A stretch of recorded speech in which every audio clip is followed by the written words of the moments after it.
नमस्कार दोस्तों, राधे राधे। आने वाली वट सावित्री व्रत की आप सभी बहनों को बहुत बहुत शुभकामनाएं। माता रानी की कृपा आप सभी पर सदा सर्वदा बनी रहे। दोस्तों, करवा चौथ की तरह ही वट सावित्री का व्रत हर सुहागन महिला के लिए बहुत ही विशेष होता है। हर सुहागन महिलाएं अपने पति की लंबी आयु, अच्छे स्वास्थ्य के लिए इस व्रत को रखती हैं। तो आज के इस वीडियो में मैं आपको बहुत ही कुछ जरूरी बातें बताने जा रही हूँ। अगर आपको व्रत के समय पीरियड यानी कि मासिक धर्म आ जाता है, या फिर घर में सूतक पातक, या शादी के बाद आप पहली बार इस व्रत को उठा रही हैं, या फिर आपके घर में व्रत नहीं रखा जाता है और आप व्रत करना चाहती हैं, तो आपको वट सावित्री का व्रत रखना चाहिए या नहीं, और पूजा आपको किस प्रकार से करना है। इन्हीं प्रश्नों के उत्तर आज मैं आपको इस वीडियो में देने वाली हूँ। तो वीडियो को बिना स्किप किए हुए पूरा जरूर देखें, और वीडियो पसंद आए तो वीडियो को लाइक से सब्सक्राइब जरूर करें। तो यदि आप पहली बार व्रत उठा रही हैं, शादी के बाद आपका पहला वट सावित्री का व्रत है, आपके यहाँ व्रत रखा जाता है, तो कोई बात नहीं, आप इसे आराम से उठा लीजिए। ज़्यादातर व्रत की सारी चीज़ें मायके से ही आती हैं, जैसे सुहाग की साड़ी, सुहाग की सामग्री, मिठाई आदि। तो कहीं कहीं पर मायके से शुरू किया जाता है और कहीं कहीं पर ये व्रत ससुराल से किया जाता है। ऐसा कोई नियम नहीं होता है, तो कहीं से भी व्रत शुरू किया जा सकता है। हमारे यहाँ भी ऐसा ही होता है, बस मायके से पहले साल सारी सामग्री आती है। तो देखिए, बहुत से लोगों का मानना है कि शुक्र ग्रह अस्त है इस साल, तो क्या वट सावित्री का व्रत उठाना चाहिए या नहीं।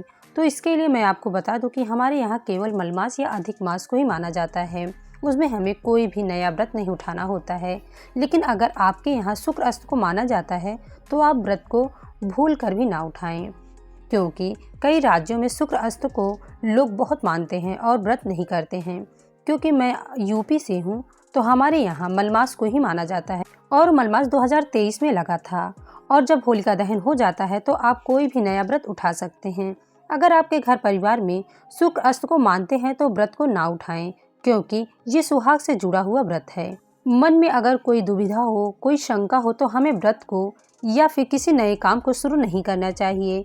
अब बात कर लेती हूँ, अगर आपके घर परिवार में किसी ने वट सावित्री का व्रत नहीं किया है और आपका बहुत करने का मन है, तो इसके लिए दो चीज़ें हैं।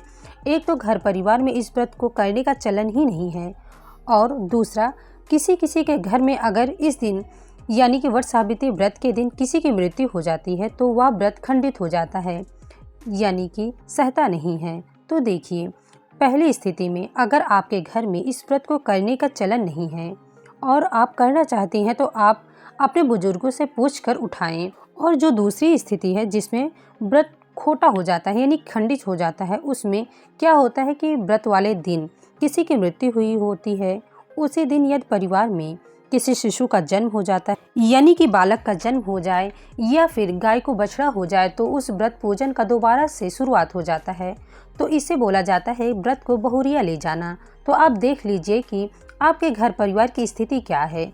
यदि आपके घर में व्रत शुरू हो चुका है, तो आप रह सकते हैं, और अगर अभी तक व्रत की शुरुआत नहीं हुई है, किसी का जन्म परिवार में नहीं हुआ है, तो आप इस व्रत को बिल्कुल भी ना रहें। तो दोस्तों, ये सभी बातें आपको बहुत अच्छे से समझ आ गई होगी। इसके बाद अब बहुत ही महत्वपूर्ण बात बताने जा रही हूँ, और ध्यान में रखने योग्य हैं कि कई बार ऐसा होता है कि जैसे करवा चौथ का व्रत, तीज या वट सावित्री का व्रत हो, ऐसे में अगर हमारे पीरियड्स आ जाते हैं यानी कि मासिक धर्म आ जाता है, तो महिलाएं बहुत ज़्यादा कंफ्यूज हो जाती हैं व्रत को करें या ना करें। तो मैं आपको बता दूं कि जो व्रत सुहाग से जुड़े हैं, उन व्रतों को आप भूलकर भी ना छोड़ें, उन व्रतों को जरूर रखें। हाँ, व्रत के पूजा के कुछ नियम बदल जाते हैं। जैसे अगर पूजा के दौरान पीरियड्स आ जाते हैं, तो आपको क्या करना है, सुबह सुबह ब्रह्म मुहूर्त में उठकर स्नान आदि से निवृत्त हो जाना है, साफ सुथरे वस्त्र पहन लेना है, और आपको पूजा की किसी भी सामग्री को आपको छूना नहीं है। अपनी जगह पर आप अपने घर की किसी भी महिला से पूजा करवा सकती हैं। घर परिवार में जो भी महिला हैं आपके घर में, आप उनसे पूजा करवा लीजिए। आप अपने आस पड़ोस के किसी महिला से पूजा करवा सकती हैं, और आपको पूजा से दूर बैठ जाना है और व्रत की कथा को सुन लेना है। इस व्रत में कथा सुनने का बहुत महत्व है, क्योंकि कथा सुनने के बाद ही इस व्रत को संपूर्ण माना जाता है। अब बात कर लेते हैं, अगर परिवार में सूतक या पातक है, तो इस व्रत को रखें या ना रखें। तो सबसे पहले आपको मैं ये बता दूं, आप ये जान लीजिए कि सूतक और पातक होता क्या है। तो देखिए दोस्तों, तो सूतक वो होता है जैसे सूर्य ग्रहण, चंद्र ग्रहण। इसके अलावा यदि घर में किसी का जन्म हो तो सूतक होता है। घर में अशुद्धि हो जाती है और पातक, अगर घर परिवार में किसी की मृत्यु हो जाती है तो पातक काल होता है, यानी कि पूरे 13 दिन तक पातक काल होता है। तो इस समय कोई भी शुभ काम नहीं किया जाता है। तो अगर आपके घर परिवार में सूतक या पातक काल हो तो ना तो इसमें 16 श्रृंगार किए जाते हैं और ना ही पूजा पाठ की जाती है।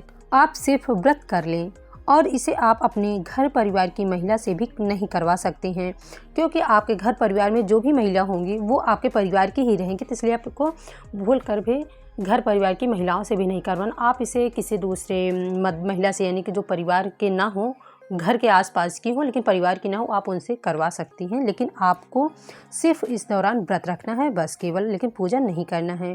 और इसे आप अपने सहेलियों से भी करवा सकती हैं।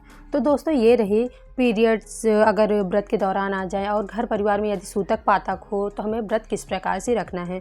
तो दोस्तों ये रहा वीडियो। आपको ये वीडियो कैसे लगा? अगर वीडियो पसंद आया हो तो मेरे चैनल को लाइक शेयर सब्सक्राइब ज़रूर करें। Thank you.